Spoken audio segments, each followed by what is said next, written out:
people say, what's it like to have a high profile case? And I say, what's a high profile case? Well, case where the media is interested. And I said, well, what makes the media interested? And nobody knows.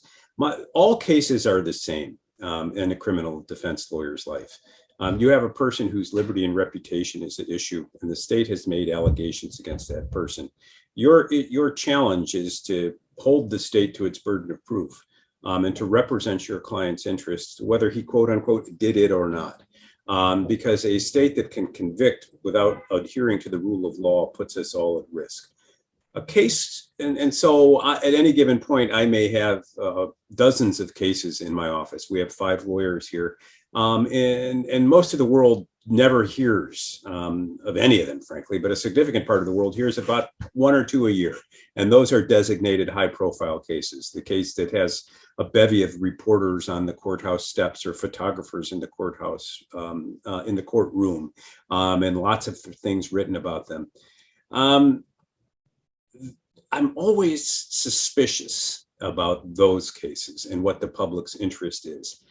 So, for example, I'm involved in a case involving a graduate student from the Massachusetts Institute of Technology who's alleged to have murdered a Yale graduate student. And this is a high-profile case. Photographers in the courtroom, the press involved, lots of things written about it. Just today, before talking to you, Good Morning America is called, the Yale Daily News is called, other people have called requesting interviews. And we're not returning these calls, not yet anyhow, because we're new to the case. But what the public needs to realize is that what they're given when a case is presented is one side of the story. That is the arrest warrant. And the arrest warrant is the police officer's best estimate of what happened, untested by cross-examination, unchallenged by the man accused. And it's submitted for public consideration under a de minimis standard of proof, that is probable cause, some reason to believe that the allegations are true and they amount to a crime. In a criminal case, the state has to prove its case beyond a reasonable doubt. That's not 100% certainty, it's something less, and the courts struggle with how to give a definition of what reasonable doubt is. But there are often reasons to doubt the state's assertions. So, for example, in the Yale case, Mr. Pan, the accused, is an Asian man. He stands about 5'10", 5'11". Shots were fired one night. People turned to look, and according to the first eyewitnesses, the shooter was a black man, according to one. Another described him as Hispanic. No one described an Oriental person. Some said there were 2 people present. Some people said there was 1. None of those descriptions are necessarily consistent with Mr. Pan, but yet you read in the paper, Pan was the shooter. Similarly, there's a claim this was a love triangle, that he shot the decedent because the decedent was involved with a woman that he had been involved with. I'm unaware of any evidence, even in the warrant, that supports that hypothesis. Indeed, in the warrant, the woman who was engaged to the decedent told police she was unaware of any interest Pan had in her. Now, they attended MIT together. Maybe there was one, maybe there wasn't. But the media has made up this love triangle narrative, and they're playing now a game of telephone. Somebody reads the warrant, gets it half right under deadline pressure. And by the way, the state of court reporting in the United States is deplorable. As newsrooms have cut their staff, reporters are under increasing pressure to produce more copy with fewer resources, and they're being asked to report on very complicated legal documents like complex warrants. They often get things wrong.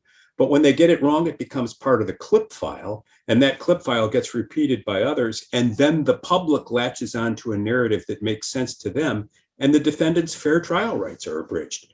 So I think that, or consider another case, the Gabby Petito case, and Brian Laundrie's potential involvement in that. He turns up in her van, she's missing, and everybody concludes that he's a murderer.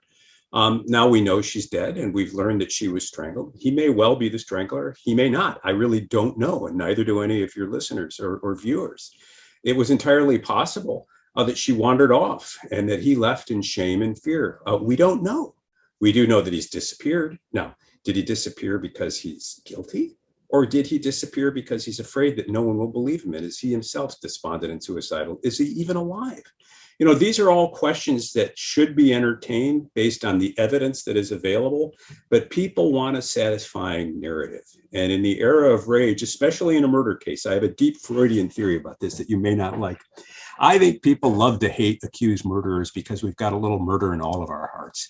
And we think, man, I've sat on my rage my whole life and I've never killed any of my enemies. I don't want him to get away with it because if he can get away with murder, that mocks my restraint. And so there's something diseased, something wrong with the public's fascination with high profile cases. I'm not saying that we should shut the courts and abandon the First Amendment. I think the more speech, the better. But every time I see a high profile case, I wince because I realize there's a snake oil salesman out there selling a story.